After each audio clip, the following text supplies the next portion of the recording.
7 people facing murder charges in the death of 20-year-old Mahogany Jackson in Birmingham.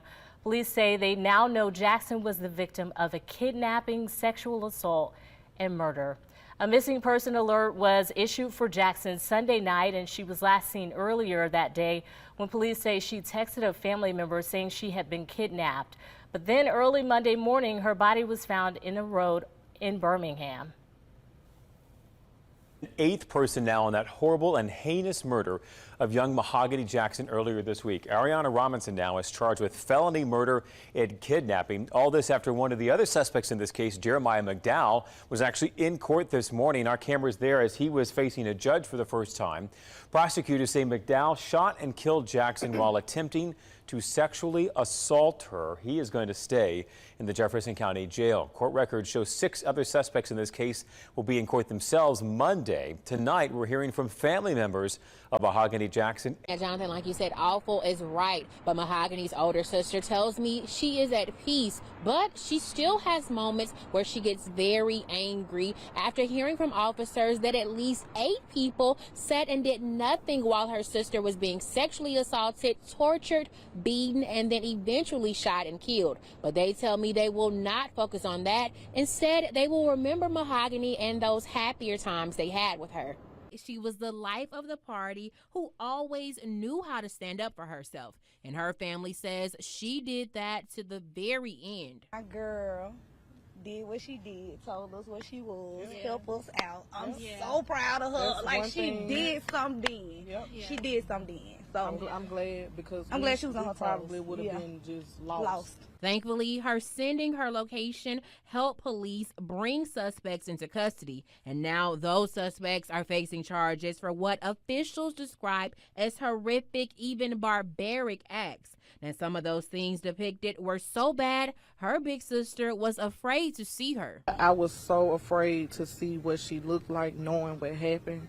And my sister looked good, like she looked real good, and that warmed my heart. Like, that was the most thing that I was worried about. But Maddox says she is angry about what happened to Mahogany, but right now she has to be there for her mother and her 3-year-old niece Nadia.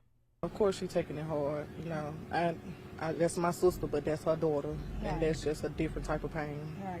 And I have kids myself, so I just can only imagine. And what happened to Mahogany is being described by leaders like District Attorney Danny Carr as horrific and animalistic. On top of that, some of those things were recorded and they've been shared on social media. It's beyond disturbing, and it was an emotional day in court. Now, one of the saddest details I learned today is that Mahogany Jackson came to the first location thinking these people were her friends. Investigators say they then tortured her, and the things that were described are why Judge Keisha Davis says she denied all of these suspects a bond. Now, Birmingham Police Homicide Detective Mark Green says the first stop was the home of suspect Brandon Pope. Now, that's where Jackson was beaten outside while she was naked. Officers say some of the suspects beat her while others recorded the beatings. Now, Jackson was stomped and kicked, and then prosecutors say one of the suspects can be heard saying,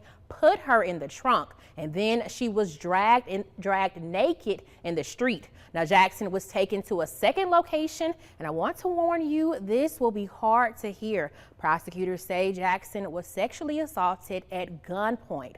Officials say she was handcuffed, beaten, pistol whipped, and then spat on. Now, Jackson's family, including her mother, were present in court today, and as they read out the evidence, you could hear them getting very emotional. DA Danny Carr says, though, this will be a long road to get justice for Mahogany, and he also explains why only 5 out of the 8 suspects were present today for the Anais Law hearing. The individuals that are charged with capital murder, obviously, you know, the law, the statute and the rules of criminal procedure says that their bond can be set at a no bond automatically. The individuals that are charged with felony murder, you know, the statute requires a hearing. The next step, obviously, is there'll be further investigation with Birmingham Police Department. Yeah, another sad thing we learned today was that the suspects wanted the password to Mahogany Jackson's phone. Officials say they even told her if she gave it to them, they would let her go, only to kill her anyway.